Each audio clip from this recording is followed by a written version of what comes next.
Donc du coup, je m'appelle Gabriel, j'ai 30 ans et je suis venu vous parler de mon histoire, de mon addiction à la cocaïne, de laquelle je suis sorti en mars 2019.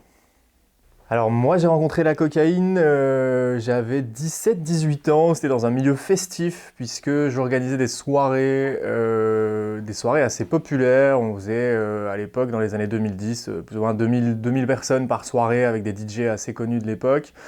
Et donc j'étais un gars assez populaire à ce moment-là, et dans ce contexte très bouillant, je savais qu'il y avait de la consommation, mais j'étais assez loin de tout ça. J'étais pas anti-drogue, mais je faisais comprendre aux gens qui consommaient que c'était pas pour moi et que ça ne me concernait pas. Et donc on ne m'en proposait pas. Et puis un jour, à une de ces soirées-là, une soirée énorme, l'excitation est à son comble et je me dis, bon, si je dois tester un jour un produit, eh bien, autant que ça soit aujourd'hui, puisque le contexte s'y prêtait. Et j'ai demandé à tester de la cocaïne à des gens qui en prenaient derrière une scène, en backstage, sur des montures métalliques de montage de scène. Et ils se sont fait une joie de me filer une latte que j'ai consommée. Et c'est la première fois que j'en ai pris. Et cette nuit-là, je ne l'ai pas vraiment senti. J'ai pas eu d'effet particulier, si ce n'est l'énergie et un gros effet antidouleur, puisque je me suis blessé pendant cette soirée-là. Je me suis tapé les tibias sur justement des barrières métalliques en marchant vite, parce que j'étais bourré, j'avais bu beaucoup d'alcool. Et je me suis rendu compte que les chocs ne me faisaient pas mal, alors que vu le bruit de ces chocs, j'aurais dû avoir beaucoup plus mal. Et le lendemain, en rentrant chez moi, bah, j'avais une ouverture de plus ou moins 1 centimètre sur le tibia. Donc l'effet antidouleur, l'effet éveillé, mais je ne rencontre pas vraiment le produit ce soir-là. Et je resterai après plus ou moins 8 mois à 1 an sans en consommer. Et en fait, 1 an après, j'ai plusieurs emmerdes dans ma vie. Chez moi, c'est un contexte familial extrêmement compliqué. Je parle d'emprise familiale avec mon parent le plus proche, en l'occurrence ma maman. Et à ce moment-là, je ne m'en rends pas encore compte. Mais ce contexte familial avec de la violence psychologique et les caractéristiques de l'emprise, c'est-à-dire d'être désorienté, d'être finalement contrôlé par quelqu'un et de ne pas avoir conscience de ses faits et gestes, ça me met déjà dans une bulle. Et en fait, je ressens le besoin de m'échapper de la réalité qui est trop difficile à vivre à ce moment-là. Et en parallèle de cette notion d'emprise familiale et de la violence que ça implique, il y a eu des ruptures, enfin il y a eu une rupture avec une fille qui s'est mal passée, avec de la trahison, etc. Donc des choses assez violentes d'un point de vue émotionnel pour moi.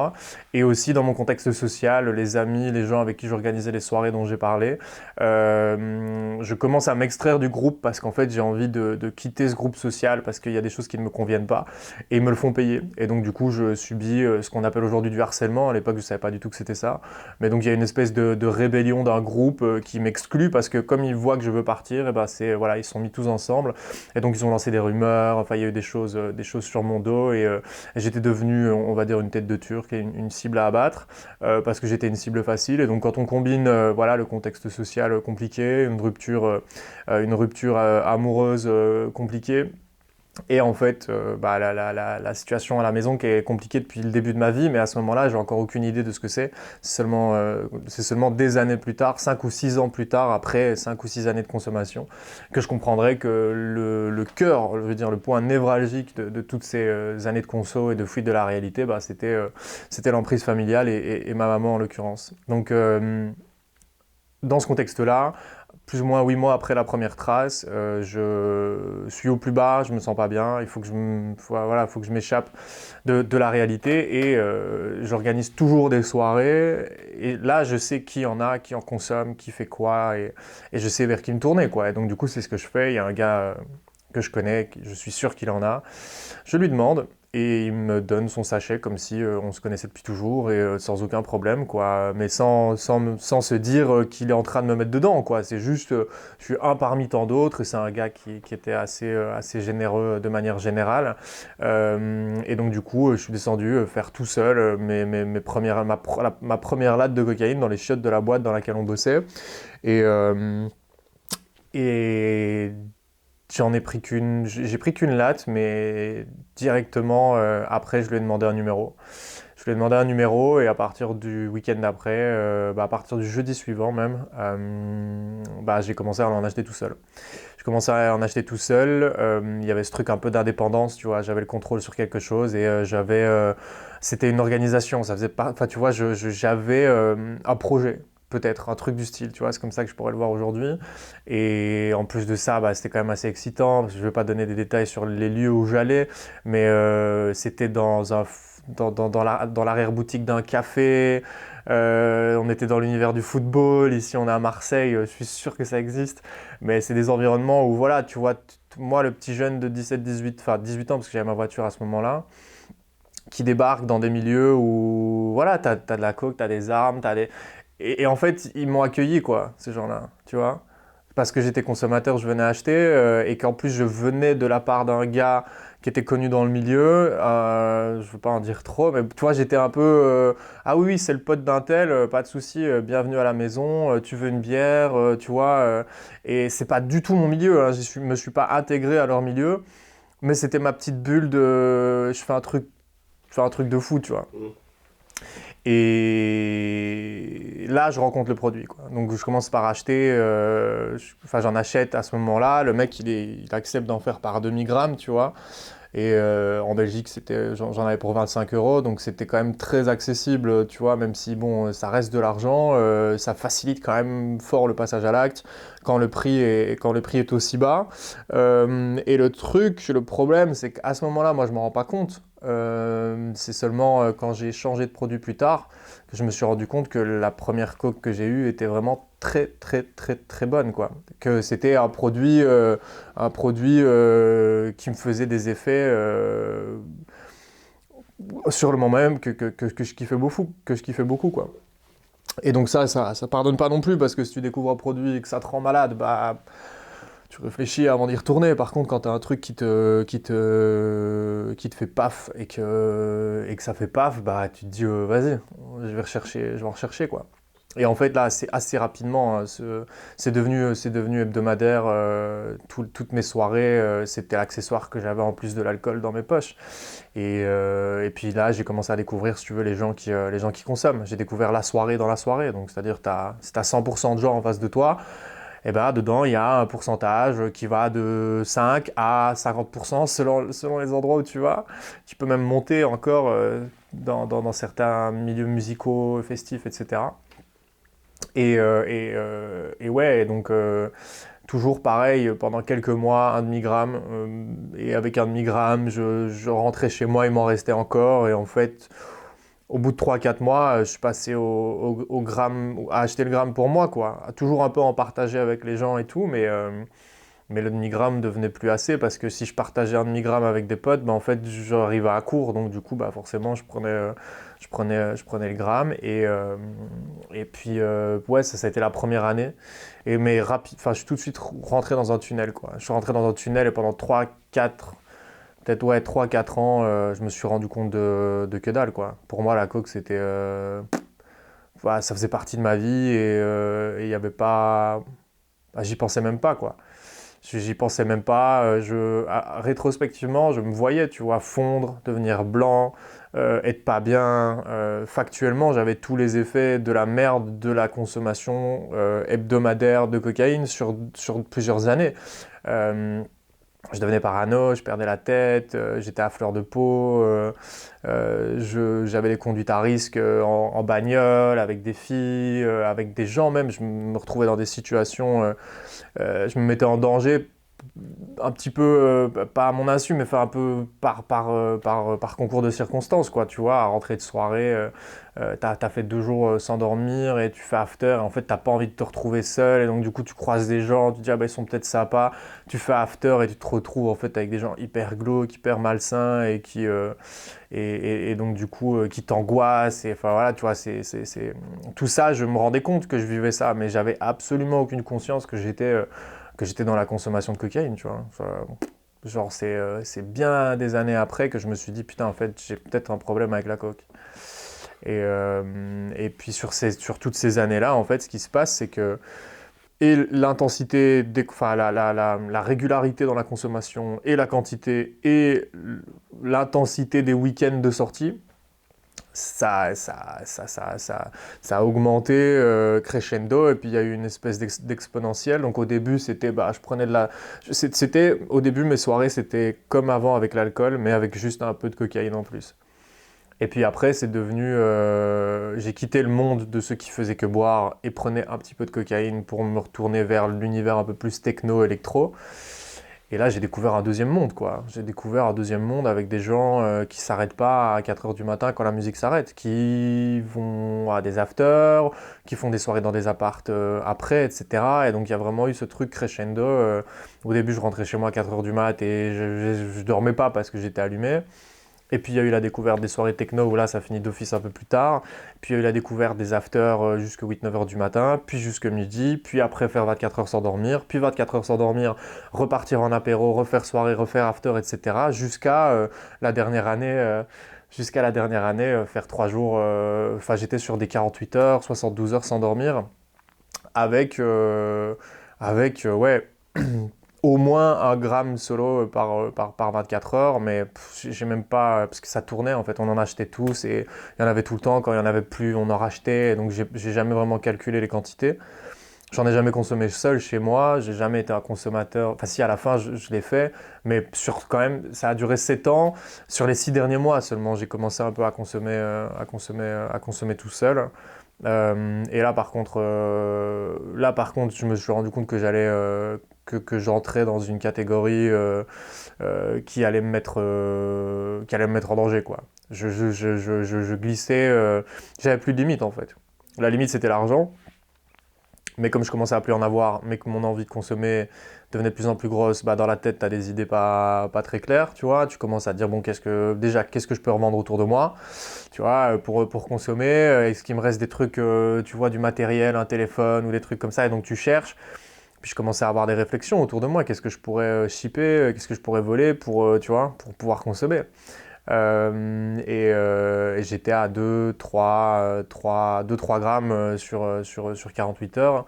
Et quand le troisième gramme était fini, j'avais envie d'en reprendre, tu vois.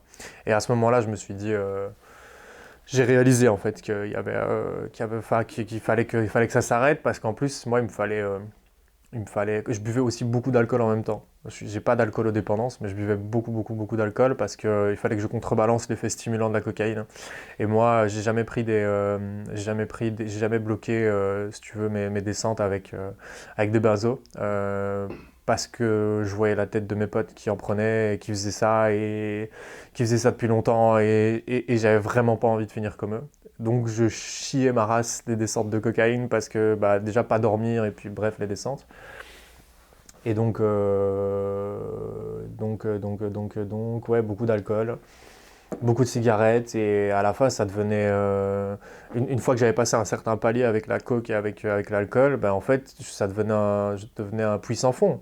J'aurais pu faire ça pendant une semaine, tu vois, ou même pendant 2... Enfin, en fait, si les vannes étaient ouvertes, ça aurait pu ne jamais s'arrêter. Et donc, du coup, il me fallait 3, 4, 5 jours pour m'en remettre. Donc j'avais plus de travail, j'avais plus de rentrée d'argent, et j'en dépensais beaucoup, quoi. Et puis quand j'en avais pas assez, bah, je prenais des autres produits qui me rendaient malade. J'ai pris plusieurs fois dans ma vie des amphétamines, donc du speed. Et à chaque fois j'étais malade, quoi, parce que quand t'es cocaïnomane et que t'as besoin du hit de la coke, et que t'as besoin de l'effet de la montée de la C, et que tu prends du speed, t'as pas ce hit là. T'as l'effet allumage, t'as l'effet ultra éveillé, mais t'as pas le hit de la coke. Et donc qu'est-ce que tu fais? C'est que tu retapes du speed et du speed et du speed en pensant que que t'as envie d'avoir le truc de la C, et t'es baisé. T'es baisé parce que tu tapes du speed pendant toute la soirée, et puis après pendant 3 jours tu sais pas dormir parce que t'en as pris 15 fois trop. Et Oui, c'est vrai. ouais, ouais. Et donc du coup, ouais, ça c'est des trucs qui me sont arrivés. Et jusqu'à la soirée où ça, c'est la goutte d'eau qui fait déborder le vase. J'ai expliqué, hein, que je me suis mis pas mal de fois en danger socialement avec des gens qui n'étaient pas fréquentables, etc. Parce que j'avais besoin de consommer, j'avais pas envie d'être seul, parce que pour plein de raisons. Et je me suis retrouvé dans un appart où je me suis fait droguer à mon insu. C'était plus que probablement du cannabis de synthèse, donc un cannabinoïde en liquide, parce que je me rappelle avoir tiré sur une cigarette et tombé tout de suite après, paralysé, la vue brouillée, tachycardie, les jambes, j'avais plus de force dans les muscles en fait, donc je me suis senti tomber vraiment comme si je tombais droit comme un i. Et en fait, il y avait 4 personnes autour de moi, on était dans une cuisine sur un plan de travail et ils réagissent pas, mais genre ils me regardent même pas tomber, c'est-à-dire même pas un coup d'œil ou quoi, non, ils savent très bien ce qui va se passer et ils font comme si de rien n'était. Et donc je me jette dans un canapé comme je peux et là je passe en mode survie quoi. Je passe en mode survie parce que je me dis mais putain, qu'est-ce qui va m'arriver? Qu'est-ce qui va m'arriver? Ils vont me faire quoi? Ils vont me violer, ils vont me tabasser, ils vont me voler, enfin, tu vois, qu'est-ce qu'ils peuvent me faire? C'était pas des inconnus total, je voyais plus ou moins qui étaient ces gens-là et le mec chez qui j'étais dans l'appart, on se connaissait par personne interposée, etc. Donc il y avait quand même un lien, j'étais pas chez des inconnus absolus. Mais quand même, quoi, je me dis, s'ils sont capables de me droguer à mon insu, déjà lequel est-ce que c'est sur la table? Parce que, tu vois, est-ce qu'ils sont tous au courant ou pas? Est-ce qu'il y en a... Est-ce qu'ils sont, Ça, on va l'entendre. est-ce qu'ils sont tous au courant ou pas? Est-ce qu'il y en a que un? Bref, j'ai aucune réponse à ça. Et ce que je me dis, c'est que tu vois, je me tape dans le divan et je suis incapable de bouger. J'aurais été incapable de faire. Je voyais pas. J'avais mon téléphone et je faisais semblant en fait d'être capable de regarder mon téléphone pour me dire s'ils s'attendent à ce que j'ai des effets. Eh ben, je vais essayer de faire semblant qu'en fait j'ai pas d'effet, faire comme si de rien n'était, que je m'étais posé dans le canapé tout seul, tu vois. Et finalement, je reste 2 heures dans ce canapé-là. Il y a le son vient de la télé, le son qui tournait dans le salon vient de la télé qui est à 30 cm de moi. 2 minutes après que je me sois posé dans le canapé, ils ont monté le son comme des fils de pute. J'avais une angoisse de bâtard, je te jure, j'étais mal, j'ai cru que j'allais crever, je savais pas ce qu'ils allaient me faire. S'ils regardent aujourd'hui, je les emmerde d'ailleurs parce que... Non, mais c'est vrai, à l'époque j'ai eu peur, je me suis chié dessus, tu vois. Je me suis chié dessus. Et en fait, c'est la seule vraie fois de ma vie. J'ai fait un accident grave quand j'avais 19 ans en voiture. Et même là, j'ai vu l'accident grave et ça a été trop rapide pour que je réalise que je suis passé à côté de la mort, tu vois. Même si factuellement, la voiture était déchiquetée et je suis passé par un trou de souris. Là, pendant 2 heures, j'ai cru que j'allais crever. Donc ça, tu vois, c'est compliqué. Et à un moment donné, les gens qui n'habitent pas à l'appartement s'en vont et le mec qui habite dans l'appartement va dormir, les lumières s'éteignent, il va dormir. Et à ce moment-là, je me dis, mais en fait, voilà, maintenant il faut que je me casse, tu vois. J'essaie de me lever, j'arrive pas à marcher, quoi. J'arrive pas à me lever parce que mes jambes suivent pas, je titube, enfin, je suis complètement désorienté. Et en me relevant, je remarque qu'en fait, je vois rien autour de moi. Je vois toujours que dalle. Genre, je vois pas, j'ai la vue brouillée, quoi. Je vois même pas mes mains, je vois pas ce qu'il est marqué sur mon téléphone. Je vois les lumières, mais c'est tout. Je vois les lumières, un peu les formes, un peu les ombres. Et donc, ça me rassure pas, quoi, tu vois. Je me dis, putain, il faut que je sorte de là. Bon, d'un côté, il est dans sa chambre et il est pas dans la pièce. Mais maintenant, il faut que je parte. Et comment je vais partir? Je peux pas rentrer chez moi. Enfin, j'étais même à 3 km de chez moi, mais je suis incapable de rentrer chez moi. Et je peux pas non plus rester ici, tu vois. Et donc, je veux sortir.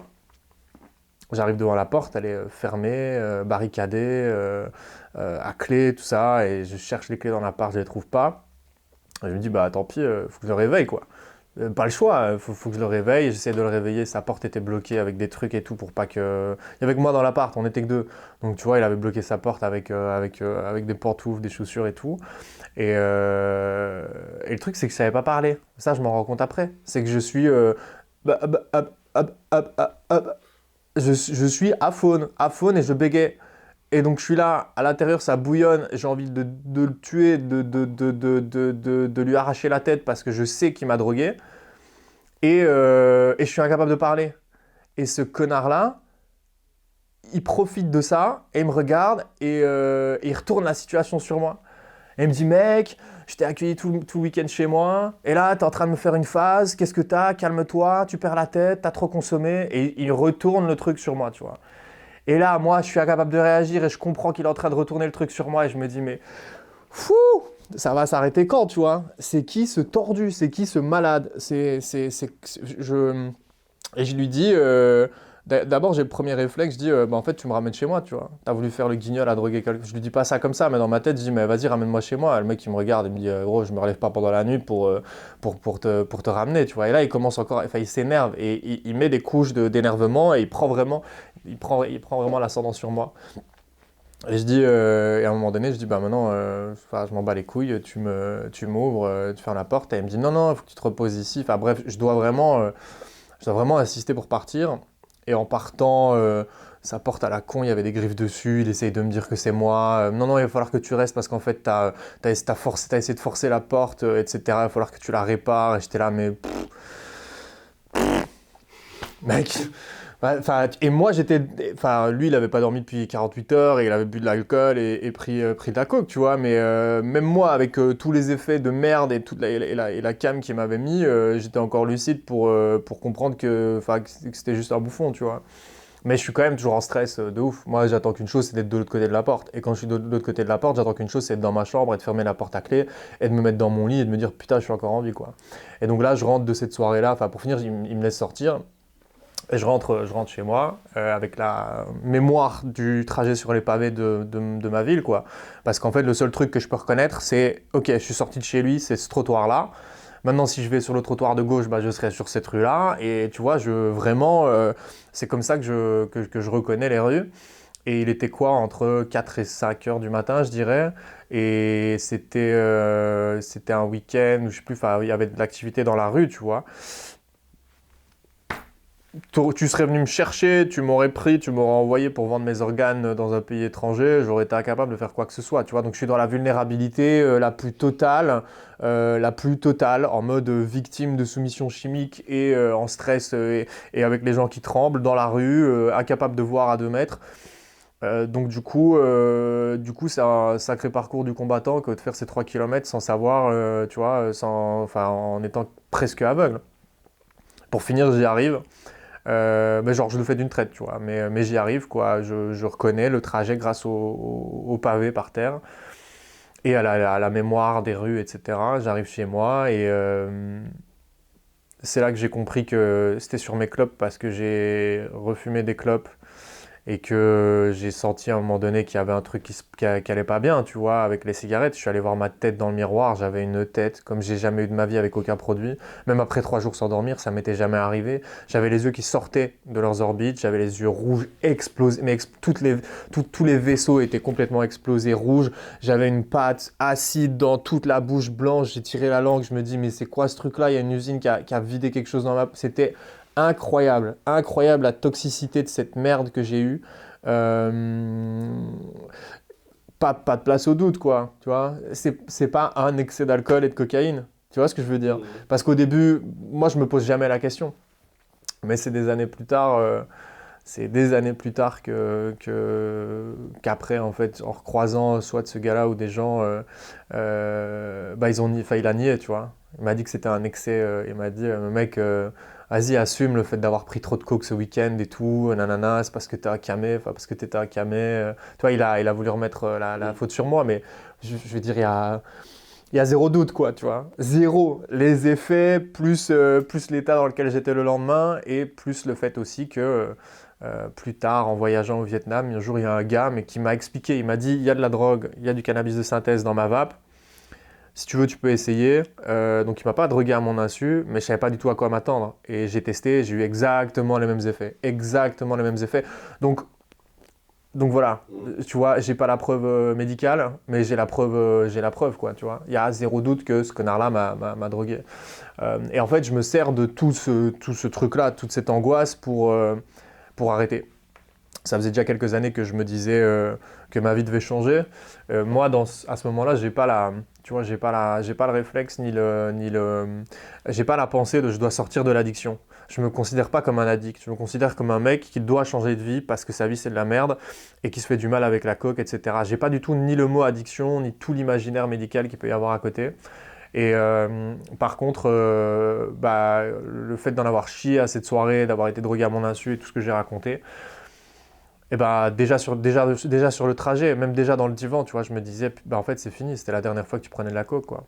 C'était la dernière fois que tu prenais de la coke parce que maintenant il faut que tu... Enfin tu mérites mieux que ça.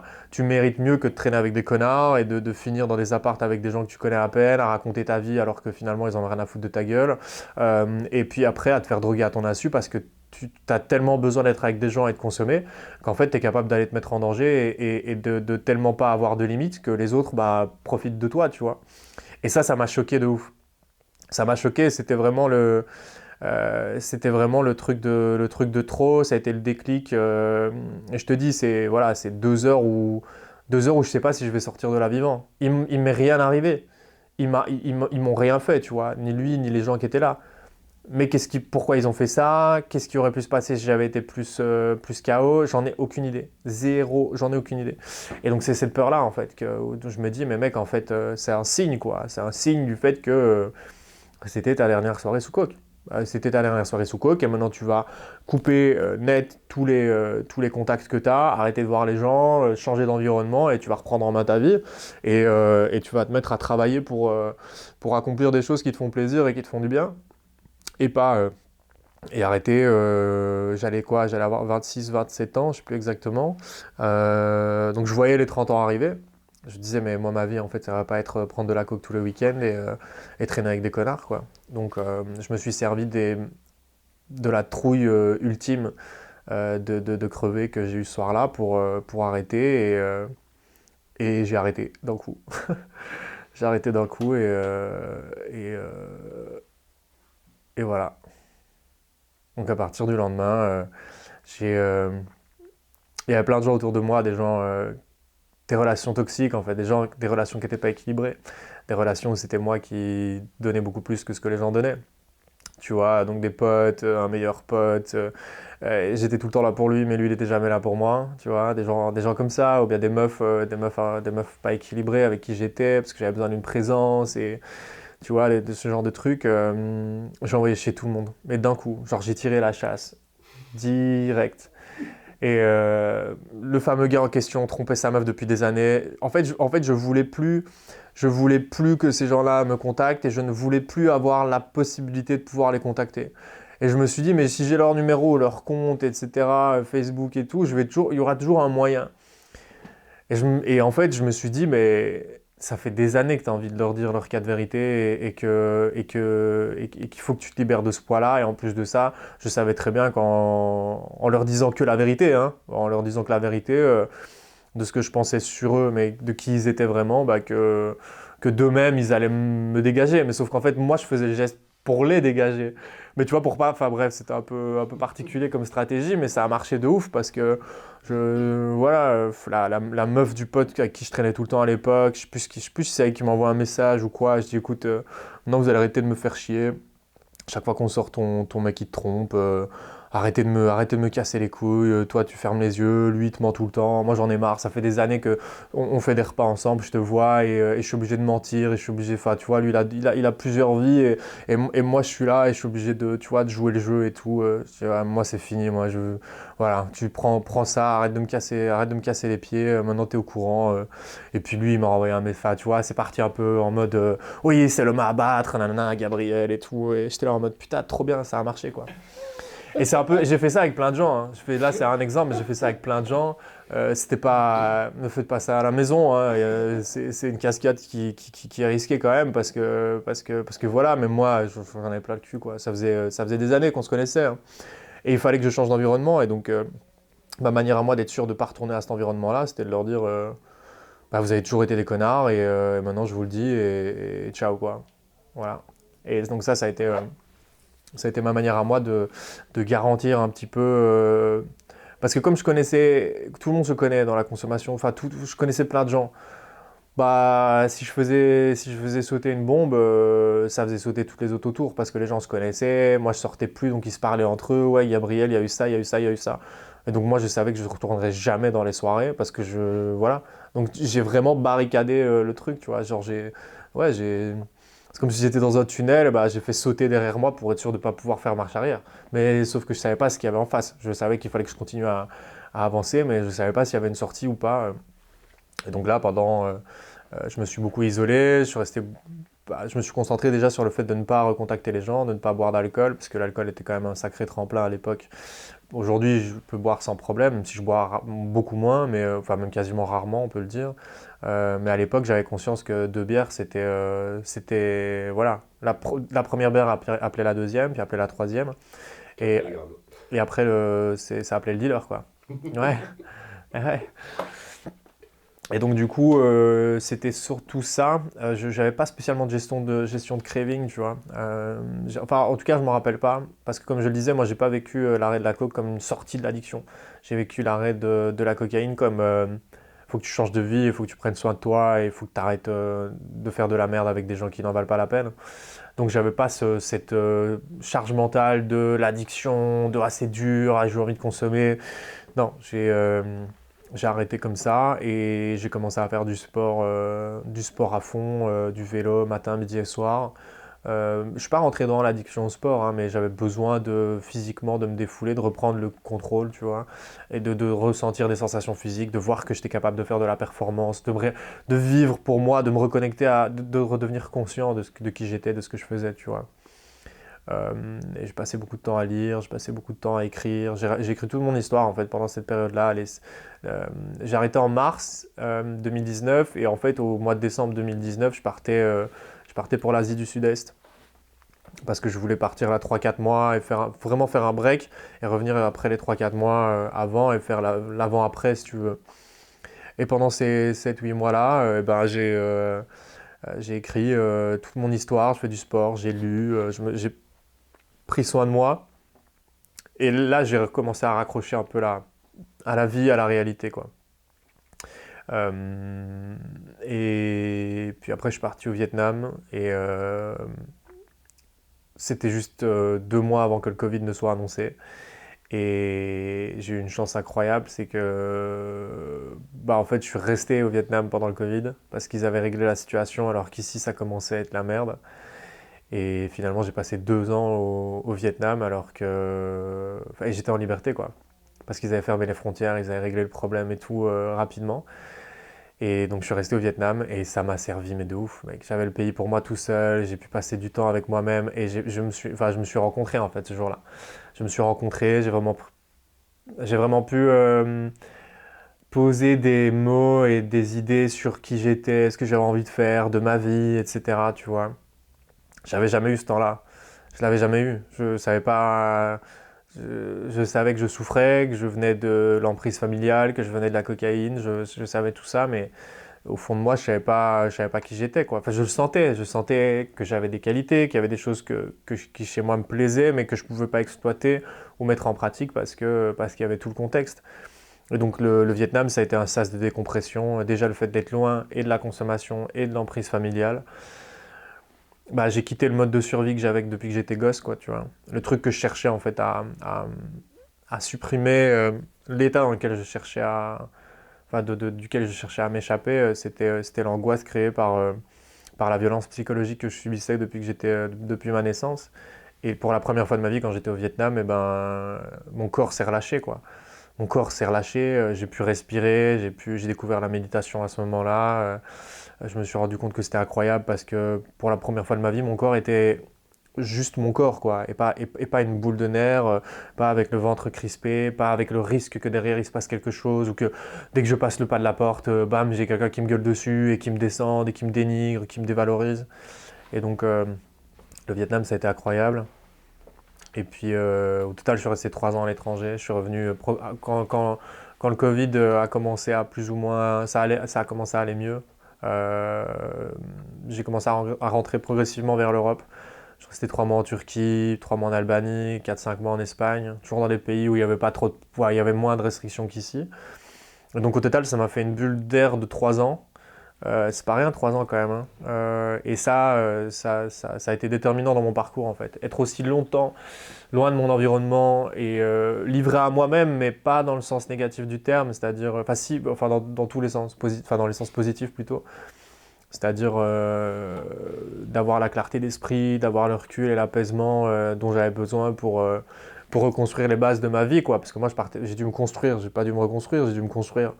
quand tu as vécu avec des parents qui te manipulent et qui te dévalorisent et qui te martèlent des discours en tête, un peu comme une secte.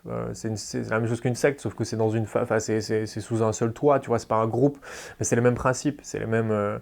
Il y a des discours, il y a une philosophie, il y a une morale bien précise. En l'occurrence là, c'était ma maman euh, et je l'avais absorbé, tu vois. Je l'avais absorbé, c'était devenu ma réalité. Et donc il a fallu que je me détache de tout ça aussi. Et ben donc du coup, pendant mon voyage au Vietnam, j'ai pour la première fois de ma vie eu la possibilité de m'apaiser, de passer du temps seul avec moi-même. Et si dans ma tête c'était clair et net que l'objectif c'était d'arrêter de consommer de la cocaïne, pendant de mars 2019, du jour de mon arrêt, jusqu'à peut-être pendant un an en fait, j'ai rien consommé. J'ai pas consommé d'alcool, j'ai pas consommé de drogue, je fumais du tabac. Ça, j'avais pas arrêté à ce moment-là, mais j'avais arrêté toute substance, toute substance. Et en étant au Vietnam, comme il y a eu l'abstinence du début avant de partir, et puis en arrivant là-bas, la découverte du pays, etc., j'avais pas spécialement envie de recommencer ce dont je venais, donc je voulais pas reproduire les mêmes erreurs, donc j'ai vraiment pris mon temps avant de, tu vois, de rencontrer des gens, de sortir, boire un verre et tout. Et il y a eu des périodes de turbulence, quoi. Évidemment, pendant ces 3 années-là, le fait que je décompose aussi toute mon histoire familiale et que tout remonte à la surface, bah, il y a eu des moments où j'ai eu besoin d'évacuer parce que j'étais pas suivi, tu vois. Donc j'avais personne à qui vraiment en parler. Et j'avais pas non plus de suivi psychiatrique avec éventuellement un traitement qui aurait pu traiter les angoisses ou les zones de turbulence quand la partie traumatique est remontée à mon esprit. Et j'ai reconsommé à plusieurs reprises des extases des soirées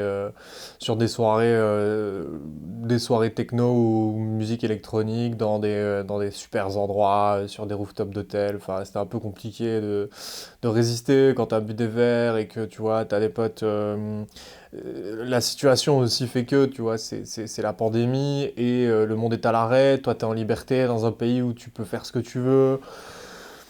Bon, tu vois. Et donc du coup, mais là encore une fois, moi je savais que c'était la cocaïne qu'il fallait pas que je touche et je me suis pas interdit la MDMA, enfin l'ecstasy, je m'étais pas interdit ça. Après c'est pas arrivé non, c'était pas toutes les semaines et j'étais pas revenu comme avant. Mais il y a eu des moments comme ça, peut-être 6-7 fois sur 2 ans au Vietnam, à chaque fois dans des contextes, tu vois, festifs et tout. Et après, comme je disais, progressivement je suis rentré vers l'Europe. Pendant toutes ces années, bah, la consommation d'alcool a énormément diminué. Puis j'ai découvert aussi que j'avais pas besoin de produits pour vivre, quoi. Et en fait, le fait de refaire face à tous mes démons et à toutes les merdes du passé et de toutes les traiter une par une, et bien quand elles revenaient, c'était de plus en plus facile à les accepter et à les laisser passer. J'ai perdu, si tu veux, le réflexe de putain, je me sens mal, il faut que je consomme pour m'échapper ou pour me divertir. Et ça a été progressif, si tu veux. Et quand je suis rentré en Belgique, bah, ça a été l'angoisse parce que je rentrais, j'allais faire quoi? Tu vois, oui, je m'étais sorti de la cocaïne, j'avais réglé pas mal de mes problèmes, j'ai commencé à devenir freelance, donc indépendant, donc je commençais à avoir une activité qui se développait. J'avais vraiment reconstruit des bases de ma vie, mais socialement, et même par rapport à la Belgique, qu'est-ce que j'allais venir refaire en Belgique? J'avais nulle part où aller parce que niveau familial, j'avais nulle part où aller. J'avais plus d'appart. J'étais SDF parce que j'avais plus d'adresse. Comme je suis parti longtemps, bah, là où j'étais domicilié, etc., ils m'avaient désinscrit des registres de la population. Comme ils n'avaient plus de traces de moi comme ils n'avaient plus de traces de moi dans les registres. Et donc, du coup, ça a été une grosse source d'angoisse. Et cet été-là, donc je suis rentré en juin et au mois de juillet, bah, je suis retourné voir des gens que je connaissais, mais pas des gens avec qui j'avais des mauvais souvenirs, quoi, juste des gens que j'avais croisés comme ça et des consommateurs occasionnels, voire réguliers, mais pas non plus les gens avec qui je traînais tout le temps avant. Et je refais une soirée, quoi. Et je refais une soirée et j'y vais en me disant, mais je vais pas consommer de cocaïne. Et puis à partir du moment où il y en a un qui a eu la coke en tête, ouais, ça a fait effet domino sur tous les autres. Et donc j'ai reconsommé une première fois, puis après là, pendant 3 4 semaines, j'ai fait des festivals, des soirées, etc. J'ai refait des soirées qui duraient 2 jours, voire 3 jours. Et en consommant de la cocaïne, des extas, de l'alcool et tout. Et quand ça, enfin, ça s'est arrêté, enfin en gros j'ai arrêté parce que j'avais des trucs à faire et ça tombait un peu l'été, j'avais pas de clients, j'avais rien, tu vois, j'avais rien de, pas d'obligation. Et je me suis rendu compte en reconsommant que en fait j'en avais fini avec tout ça, quoi. C'est en reconsommant que j'ai compris que j'étais sorti de l'addiction parce que quand j'étais en consommation, j'étais en dissonance cognitive avec l'acte de consommation. Euh, je voyais les gens autour de moi consommer, mais c'était plus ma vie, quoi. C'était plus ma vie, c'était plus moi, c'était plus, ça me convenait plus. Physiquement, j'étais pas prêt à accepter les downsides et la descente de ces trucs-là. Et en fait, tout ce que j'avais reconstruit avait pris beaucoup plus de valeur que la consommation. Et c'est à ce moment-là que le mot addiction, que j'ai commencé à m'intéresser au sujet de l'addiction. Et que j'ai compris qu'à l'époque, j'étais dans l'addiction, que je m'en étais sorti et que tout ce que je raconte là, je l'ai compris après. Après, ça fait 1 an que j'ai compris tout ça.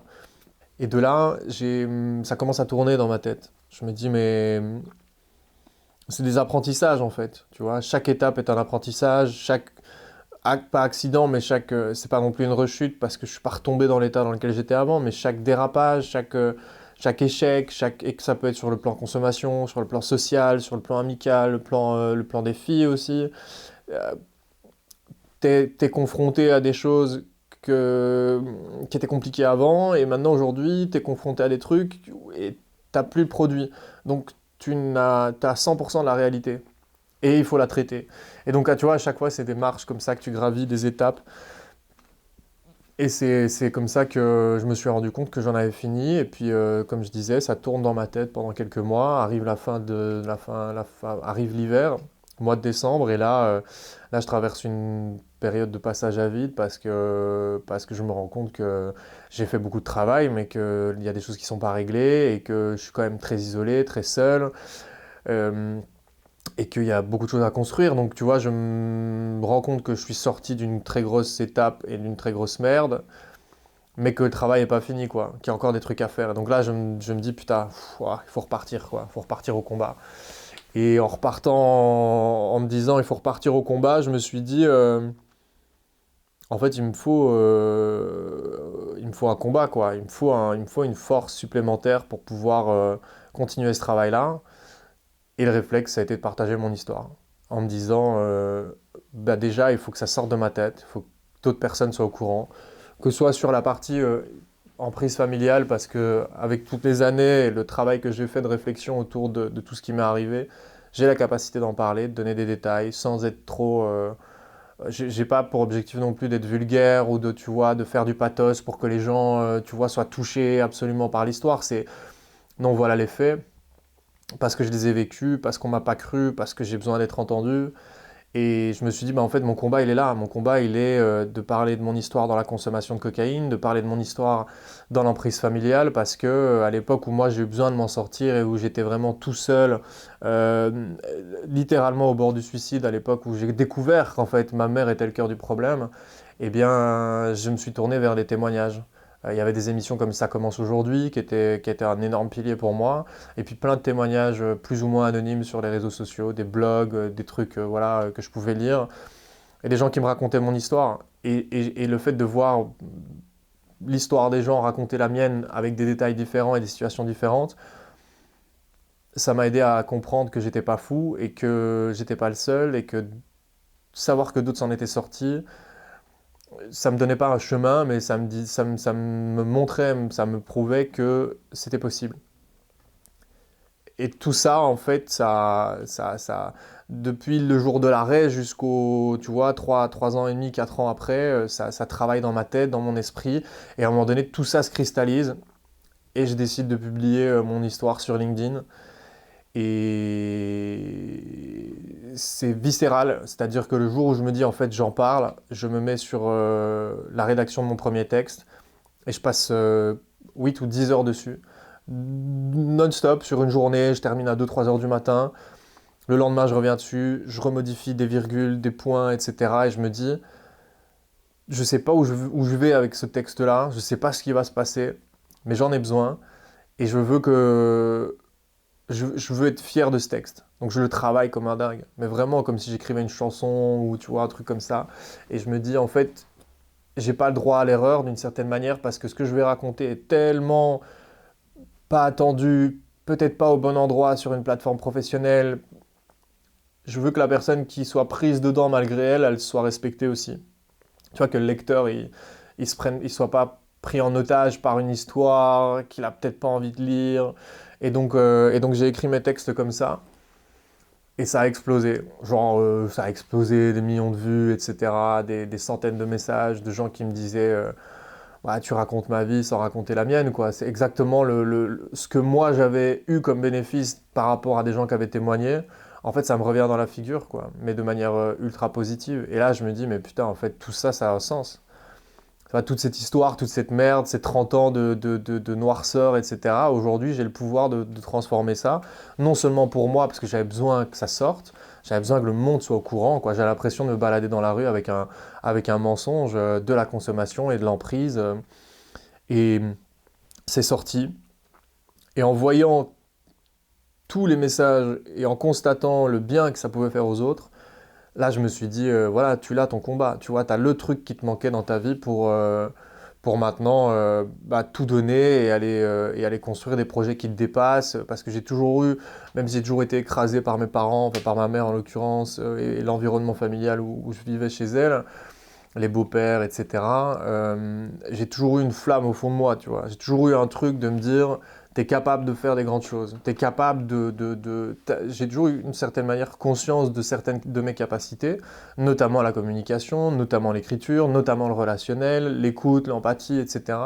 Et je me suis dit, bah en fait, non seulement toi, tu passes à côté de ça, parce que tu passes à côté de ta capacité à développer des choses qui sont ta personnalité, et le monde aussi passe à côté de ça, parce que si jamais tu as la capacité de travailler dessus et le bon contexte et compagnie, tu vas pouvoir, voilà, tu vois, te servir de tes compétences pour que ça te dépasse.